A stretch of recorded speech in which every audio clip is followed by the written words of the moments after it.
first row done, and we turn them right side out. There is a reason for this. Make sure you start, all this crap from previous projects off the table, make sure you start on the inseam. Not on the outside leg, but on the inseam. You turn them right side out so that the part you're working on is on the flat. You're working from inside the garment now. You fold that in on itself down to that seam that you've already stitched. Press it in.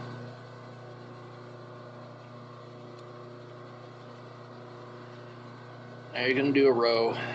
We'll start at the thickest part here on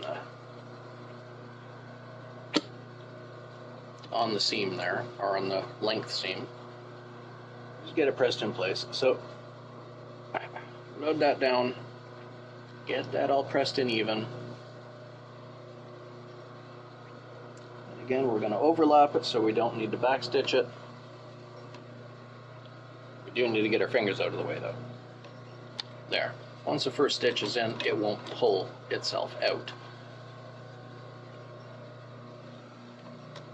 And again, 1/8 of an inch, so half the distance from the needle to the edge of the foot. Next big chunk. So we're always working a few inches at a time. The most you want to work is the distance your hand can reach. So I don't even want to go to the edge of the table with anything I'm working on here. I'm only working with this much at a time. What's that measure out to? Let's find out. From the needle, you're working at 6 inches at a shot.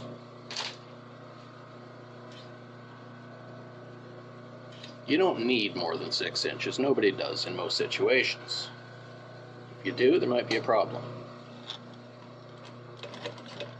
And yes, I thought about that joke too. Gotta be really careful with how I say what I say here with the whole YouTube censorship thing. But I'm gonna get away with everything I can.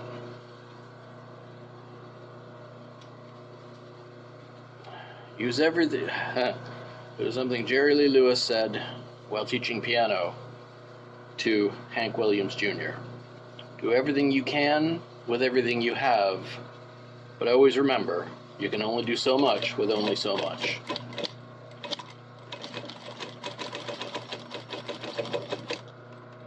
There's that one.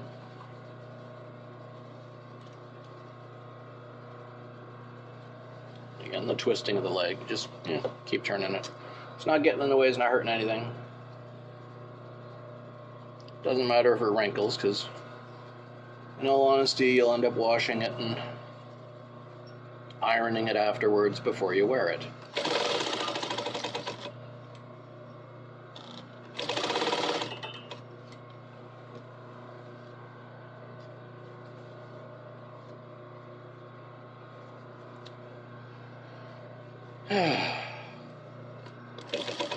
Again, just keep going straight along. When you get to the end, you're close. Line up your, you aim your shot there and line it up so that you overlap that stitching by a few inches. And I should have done that on the first one too. You always want your overlap stitching because it is going to be visible from the outside. You're going to want that hidden, so you want it on the inseam, not on the outside leg. And remember with cutting stitches again, cut the outside one first, pull it through a couple of stitches, then do the inside cut. Same as on this end.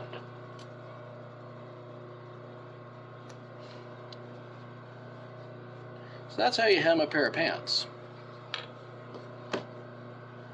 Not incredibly difficult or incredibly easy, just it is what it is. Again, like I said, factory-wise, these things, what was the measurement on them? They're supposed to be 32, 34. They were not 34 leg. That was not a 34 inseam. Or, yeah, it was not a 34 inseam. But the waist does fit. I'm between a 32 and a 34 waist. Either will fit depending on the company. It says it's 32-34. It was a factory second because, you know, to make it fit my 34 inseam legs, I had to cut 5 inches off of it, or 5 3/4.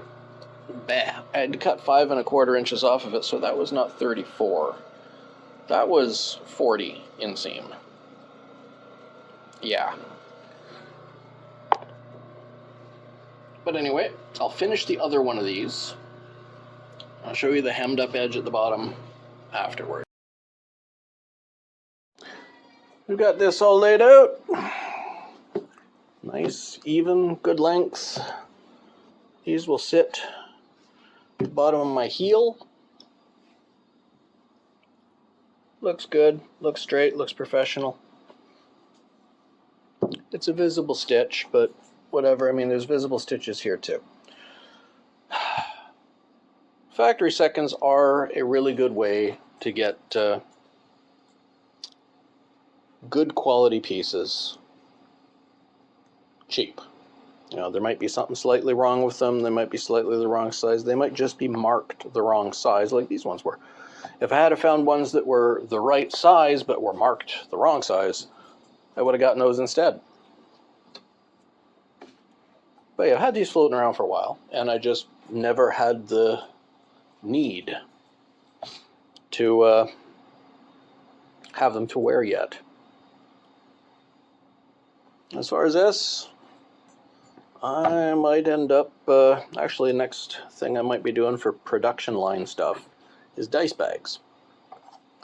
But yeah, I got another pair of pants I can wear. I make like 5 or 6 now, I think, that I have. Anyway, that's it for the project. Outside of that, I was going to ask, other than the standard me begging you to like, subscribe, comment, to push the algorithm so I can get more viewers and stuff, there are other aspects of life and other projects I'm working on that have nothing to do with sewing and nothing to do with anything mechanical or e-bikes. Other content, other well, not other formats, but other subjects. As an example, I'm in the process, long into the process, of writing a book. It's an RPG book. Please comment. Please let me know. Should I start doing gaming, like tabletop gaming content? Should I start doing, should I start going through the process of making this book? Should I start going through the processes of writing a game or create or world building or anything like that? Should I do more mechanical stuff? Like, I know there's a bunch of household projects that I have to do over the coming months. Should I deal more with the cat? Where she took my chair again. Mao. Mao, you gonna look at the camera for me, huh? Yeah, see how pretty you are? Yeah. Should I do more dealing with the cat? Should I do more dealing with mechanical stuff? What is it you guys want to watch? What is it you guys want to see? Because the end goal of having a YouTube channel is to get an audience and, you know, try to get a little bit of advertising money or try to get more business, more customers for my business, or, you know, bring in an income. It's work. So I want to get something out of it at the end. So let me know, what should I do? What type of videos do you want to see? So again, comment, like, subscribe. Let me know what you think. Let me know if you want to see my artwork, my drawings. Let me know if you want to see or hear the stories behind or aspects of some of my film work. You know, like these sorts of things. Or this sort of thing. Or, you know, different theme parties and costume events, or, you know, different projects like that. like that. Or what it was like to host an event once, which I don't want to do. Or meeting famous or notorious people while they were famous, but before they were notorious. That sort of thing. What aspects of this poor old tailor's life do you want to hear about? Comment below, let me know. I read them all. There's not that many for me to read, so I read them all. Talk to you next time.